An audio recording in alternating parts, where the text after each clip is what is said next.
We house Suresh Kamakshi தயாரிப்பில் பாலா இயக்கத்தில் அருண் விஜய் நடிக்கும் வணங்கான் உங்கள் அபிமான திரையரங்குகளில். மத்தியில் பாஜக ஆட்சிக்கு எண்டு போடுவோம் என தொடங்கிய இந்தியா கூட்டணி எக்ஸ்பைரி டேட்டை நெருங்கிவிட்டது என விமர்சிக்கப்படும் வேளையில் இந்தியா கூட்டணியில் நடப்பது என்ன என்பதை விவரிக்கிறது இந்த தொகுப்பு.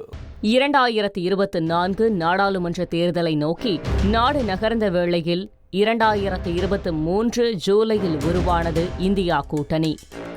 மத்தியில் பாஜக ஆட்சிக்கு எண்டு போடுவோம் என காங்கிரஸ், திரிணாமுல் காங்கிரஸ், சமாஜ்வாதி, திமுக, இடதுசாரிகள் என 24 கட்சிகள் இணைந்து உருவானது. ஆரம்பம் முதலே கூட்டணியில் ஏகப்பட்ட குளறுபடிகள், சிக்கல்கள் இருந்தாலும் ஒரு வழியாக நாடாளுமன்ற தேர்தலை இணைந்து சந்தித்துவிட்டன. தேர்தலில் பாஜகவை தோற்கடிக்க முடியாவிட்டாலும் கட்சிக்கு தனி பெரும்பான்மை கிடைக்காமல் தடுத்துவிட்டது இந்தியா கூட்டணி. இருப்பினும் தேர்தலுக்கு பிறகு கூட்டணி கட்சிகளுடன் ஒரு கூட்டமும் நடக்கவில்லை. எனவே கூட்டணி முடிந்துவிட்டதா என்ற கேள்வியெல்லாம் எழுந்தது. இந்த சூழலில் ஹரியானா தேர்தலில் காங்கிரசும் ஆம் ஆத்மியும் கைகோர்த்தது.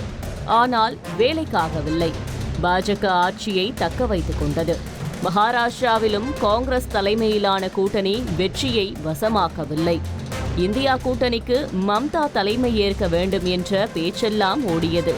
இந்த வேளையில் டெல்லி சட்டப்பேரவை தேர்தலில் காங்கிரஸோடு கூட்டணி கிடையாது என கராராக கூறிய கெஜ்ரிவால் தனியாக ஆடத் தொடங்கிவிட்டார். மாநில தேர்தல்களில் பாஜகவை மாநில கட்சிகள் பிளாக் செய்தாலும் காங்கிரஸ் தடுமாறுவது அக்கட்சிக்கு பின்னடைவாகவே பார்க்கப்படுகிறது.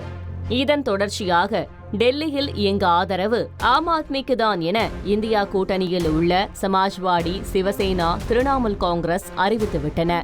ஆக மொத்தத்தில் டெல்லியில் தனித்து விடப்பட்டுள்ளது காங்கிரஸ். அதோடு மட்டுமல்லாமல் மக்களவை தேர்தலுக்காக மட்டுமே இந்தியா கூட்டணி என சொல்லிவிட்டார் காங்கிரஸோடு நீண்ட கூட்டணி வரலாறு கொண்ட ராஷ்டிரிய ஜனதா தளம் தலைவர் தேஜஸ்வி யாதவ். அப்படியென்றால் அதை கலைத்து விடலாமே என காஷ்மீரிலிருந்து குரல் கொடுத்து உள்ளார் உமர் அப்துல்லா. ஆக மொத்தத்தில் இந்தியா கூட்டணி முடிவுக்கு வருகிறதா என்ற கேள்வி மீண்டும் வலுப்பெற்றிருக்கிறது.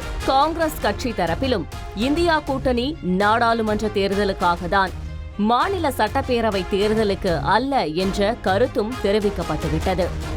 வி ஹவுஸ் சுரேஷ் காமாட்சி தயாரிப்பில் பாலா இயக்கத்தில் அருண் விஜய் நடிக்கும் வணங்கான் உங்கள் அபிமான திரையரங்குகளில்.